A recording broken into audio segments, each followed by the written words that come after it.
Et ça y est, on y est. On est au festival Fujian-Sun. Comme promis dans le nom du festival, il y a du soleil. Il y a surtout le mont Fuji, on le voit. C'est bien dégagé. À cette période de l'année, c'est quand même pas tous les jours qu'on peut le voir avec un soleil et surtout sans nuages. Donc il y a encore un peu de neige sur le mont Fuji. On est en plein mois de mai.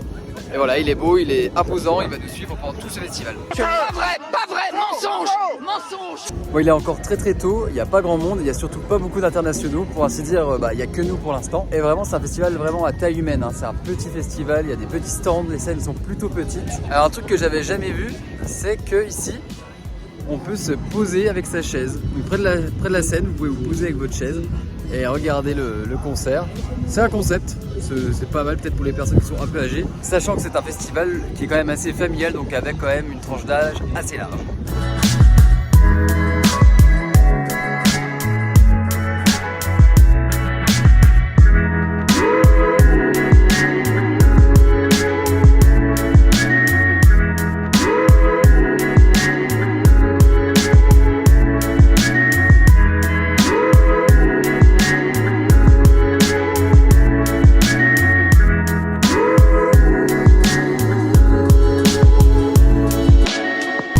Ce qui est sympa, c'est que ce festival, c'est sur un parc au pied du mont Fuji, et surtout c'est un parc vraiment hyper de nature.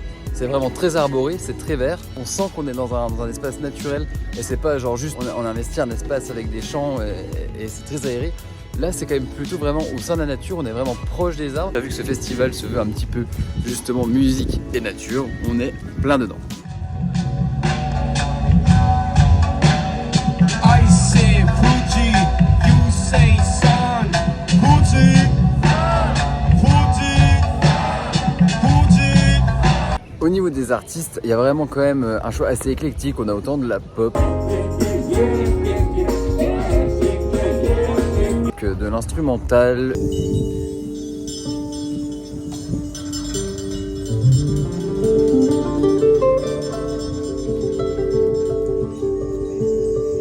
Un peu de jazz, du blues.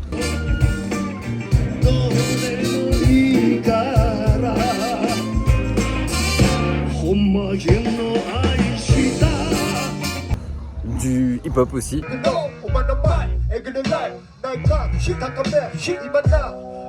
Et franchement, les artistes se donnent à fond, malgré le fait que les scènes sont quand même plutôt petites.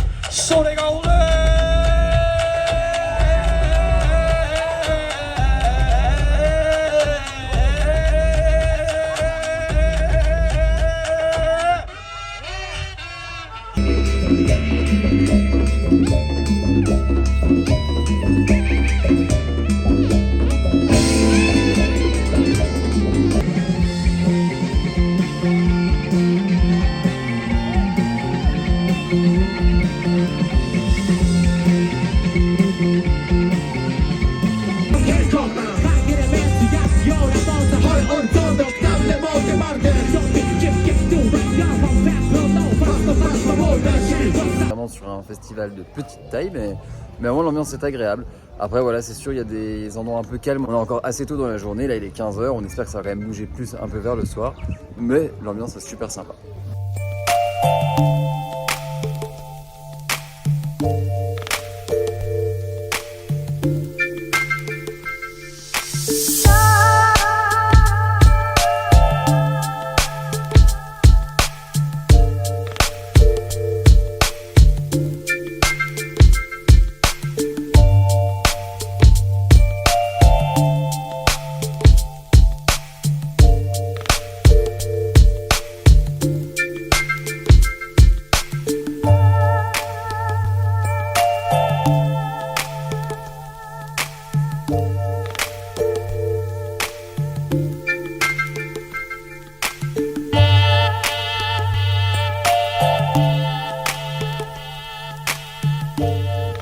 Voilà, c'est la journée de dimanche, donc c'est le dernier jour déjà de ce festival qui dure qu'un seul week-end. Aujourd'hui, comparé à hier, c'est beaucoup plus nuageux, mais on va essayer quand même de kiffer la journée, ça va être sympa. Faut dire que hier, vraiment, on n'a pas vraiment forcément prévu, mais c'est quand même à peu près 1000 mètres d'altitude le festival, donc il fait quand même beaucoup plus froid que la ville de Fuji. Donc si vous venez un week-end en mai, si jamais vous voulez aller à ce festival, couvrez-vous. Là du coup je suis à la gare de Shin-Fuji, ça va me permettre de vous parler de comment aller à ce festival. Donc c'est quand même plutôt simple, hein. Le mieux c'est de se rendre du coup à cette gare de Shin-Fuji, c'est une gare Shinkansen. Donc du coup, vous pouvez partir depuis Tokyo, Osaka, à peu près n'importe où. Vous arrivez ici et depuis ici, tous les jours, vous aurez des navettes, des bus qui partent de Shinfuji Station tous les soirs et tous les matins. Ce qui est un peu moins pratique, c'est qu'il faut acheter les tickets sur Lawson, donc c'est un petit peu embêtant au début, il faut se rendre dans un Lawson et avec le numéro de réservation de l'événement, je vous mettrai un peu comment faire, vous pourrez imprimer vos billets de bus, mais par contre une fois que vous avez ça, c'est quand même ultra commode. Vous avez juste évidemment à attendre votre bus, il part à l'heure, vous arrivez au festival et pareil pour le retour. Le petit bémol, c'est que pour le retour, on a remarqué que par exemple hier, le bus partait à 21h15 alors que le dernier groupe finissait à 21h, sachant qu'il y a au moins une vingtaine de minutes de marche jusqu'au bus et qu'il y a quand même du monde, vous allez devoir quitter le concert un peu plus tôt. Et enfin, l'autre manière de profiter du festival, c'est de rester au camping pour la nuit. Nous on l'a pas fait, mais on s'y était intéressé. Et ce qui est cool, c'est qu'il y a un service de location de camping vraiment sur place. Il y a une entreprise qui permet de réserver tout son matériel de camping. Ils vous livrent tout sur l'événement. Vous le montez vous-même, vous l'utilisez et puis vous le rendez le jour où vous partez. Ça a l'air vraiment pratique, donc pareil, je vous mettrai le lien si vous voulez faire l'expérience totale en restant directement sur place. Mais c'est vrai que ça avait l'air pratique et vraiment pas trop mal de rester sur le festival, sachant qu'en plus le soir, il y a plus de concerts pour ceux qui restent.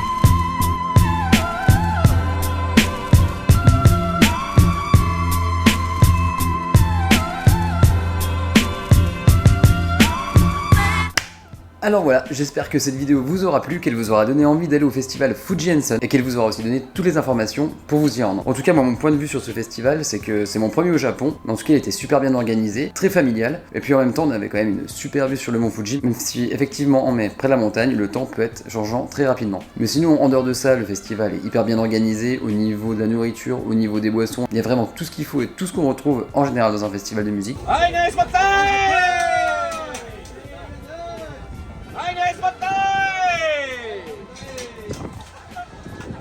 Les artistes sont super bien préparés, ils se donnent vraiment à fond. Ce qui était vraiment marrant, c'est de voir que tous les artistes jouaient le jeu malgré la taille du festival qui est quand même assez réduite. Le son est juste parfait. Franchement, je pense que les ingénieurs, ils font un boulot de malade. Voilà, pour 2 jours de festival, c'est intéressant. On peut même découvrir des artistes japonais qu'on connaît pas nous en Europe.